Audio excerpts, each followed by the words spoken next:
morning, my dear students. Welcome back to class 1 History.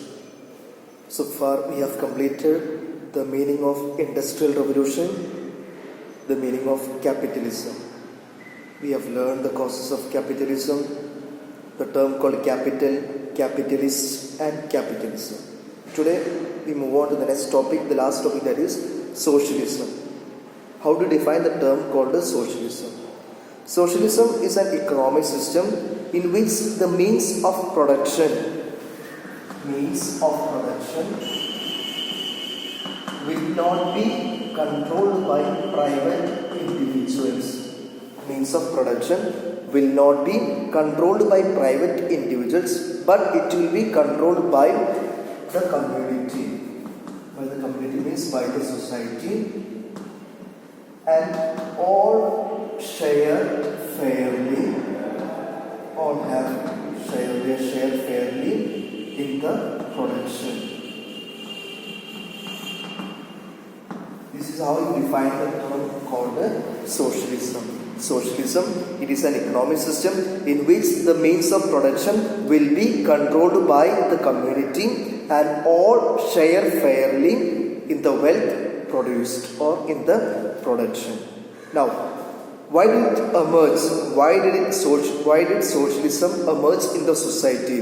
There are three important reasons for it. The first reason, to eliminate class struggle or remove class struggle. Which means the society was divided into two, that is the capitalists and the workers. So they wanted to remove this particular class struggle. Second, form a classless society. Classless society. Classless society means a society which will not be divided into various categories. All are equal. Third one, there must be the government, the control by the government in production and distribution. That's third one, control by government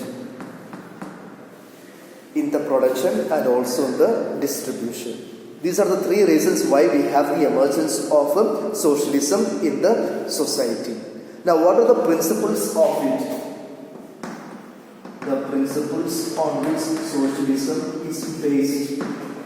The first principle is that it is opposed to private capitalism.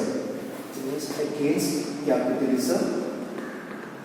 Socialism does not support capitalism. Second, it is the voice of the working class. Socialism is the voice of working class. And third one, they believe in fair distribution of wealth. These are the three principles of socialism. It is against capitalism, it is the voice of the working class, and they believe in just and fair distribution of wealth. And in 1776, we have got the person called Adam Smith. Adam Smith, he has written a doctrine called laissez-faire, which means let us alone, in which he expresses his dislike towards the interference of government in the economy. He does not like the interference or the involvement of the state in the field of economy. Now we have got the early socialists. Okay, so this is an introduction for this term called socialism. So we have learned the definition, the reasons for its emergence, and the three principles. So I remember the contribution of Adam Smith. Now we have got the early socialists who believed that the means of production must be owned by the society as a whole, not by a few capitalists.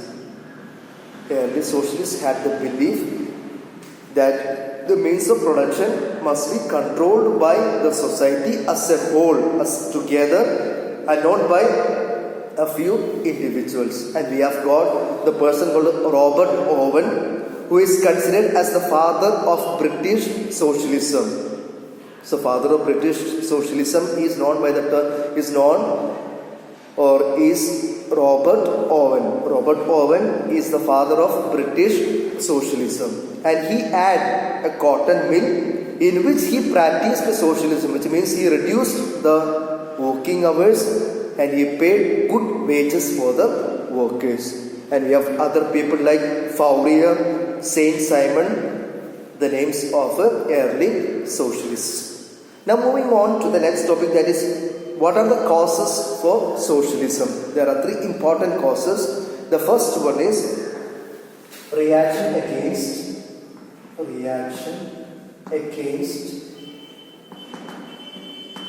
evils of capitalism.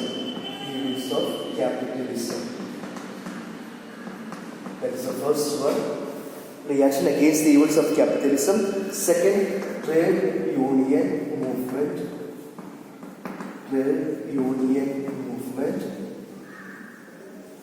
And third one is the Chartist movement. These are the three different causes for socialism. So let's take the first one.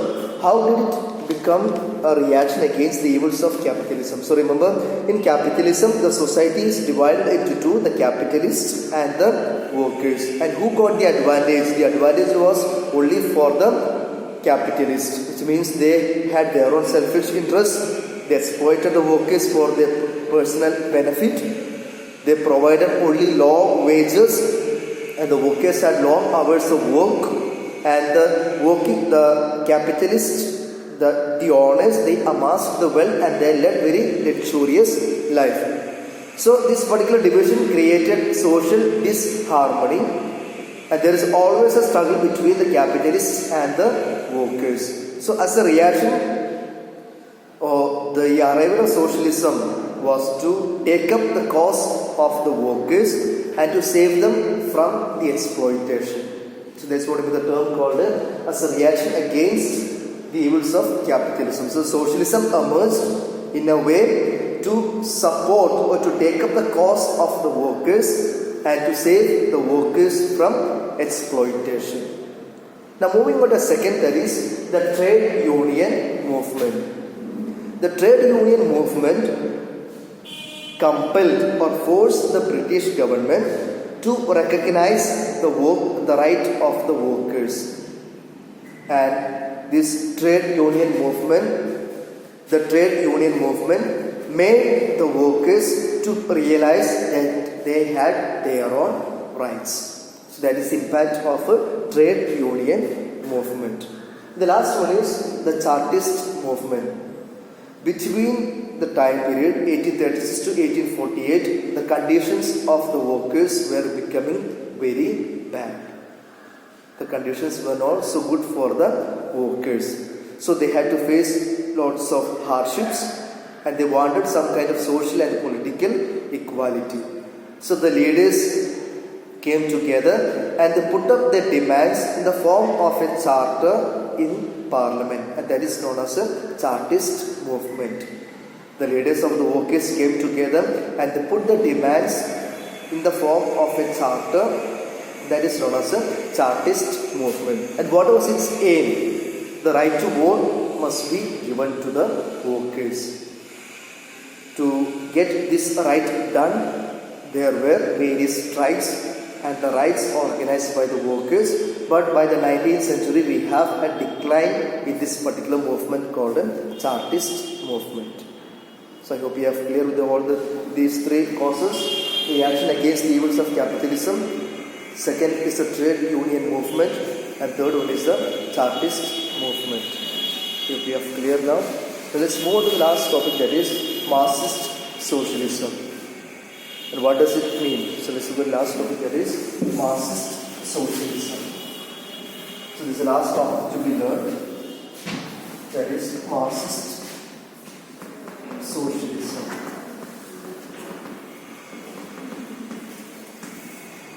This idea was originated in the mind of a person called Karl Marx. His lifespan is 1818 to 1883. He was a German political philosopher and an economist. And he has written a famous book called Communist Manifesto in 1848. And because of his revolutionary ideas, he was expelled from his country called Germany. And he had a close association with the person called Frederick Engels. And he has written another book called Das Kapital, and its first volume was written by Karl Marx. The remaining two volumes were written by his companion called Frederick Engels. Now, in this particular, what is the idea of society according to Karl Marx? In the capitalist society,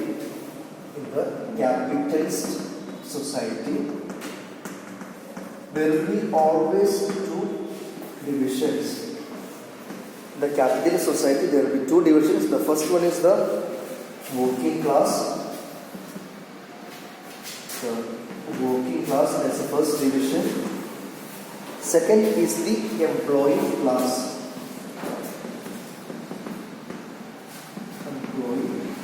This is how the society was divided. Which means the capitalist society always had two divisions. The first one is the working class that produces all value. Which means the working class means they produce the value. Which means they do the work, they produce the value. The second is the employing class. They exploit the value. They produce the value, and here the employing class will exploit the value produced by the working class. There is always a struggle between the working class and the employing class. A struggle between these two. There is always a struggle between the employing class and the working class. And this particular struggle will lead to a crisis.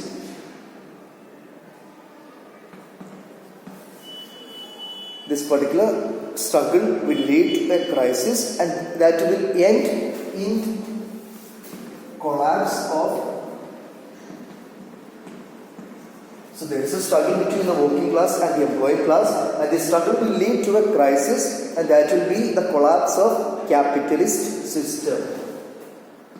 Collapse of a capitalist system. So this is how it happens. The society is divided into two, and there is always struggle between these two classes, and the struggle will lead to a crisis, and the crisis will lead to the collapse of a capitalist society. And what will happen next? So once this particular struggle is over, we have the collapse of a capitalist system. We have got the emergence of the working class. The working class will take over the power. The working class will take over the power, and that will be socialist in nature. Socialist in nature. That will be socialist in nature, which means society without any exploitation, and that is known as a Marxist socialism. Marxist socialism. So the capitalist society is divided into the employee class and the working class. There is always a struggle between them. The struggle will lead to a crisis, and the crisis will lead to the collapse of a capitalist system. Then the working class will take over the power. That will be socialist in nature. Socialist in nature means society without any exploitation, and that is known as a Marxist socialism. And the production and the economic activity will be done to satisfy the human needs. So when there is a production, when there is a distribution, when there is an economy, what is its aim? Its aim is to satisfy the human needs. And this production and the economic activity will lead to communism later. Will lead to communism. And communism means there is a classless and stateless society, and it will be based on common ownership. That will be, people will have free access, and the aim is to provide maximum freedom to individuals, and there is a chance for them to develop their talents. Marxist socialism will lead to something called communism later. That will be classless, stateless, based on common ownership. I hope we are clear. 1949, October 1st, we have the communist power government taking power in China under the leadership of Mao Zedong. And in 1934, we have the Socialist Ideas Party emerging in India under the leadership of Acharya Narendra Dev. So what happens there? Now there is a balance between capitalism and socialism. And that's the end of that particular chapter. I hope it is clear for you. So you have completed Industrial Revolution, capitalism and socialism. You are clear with it. Go through the video once again, complete the notes and prepare well for your exam. Okay children, take care.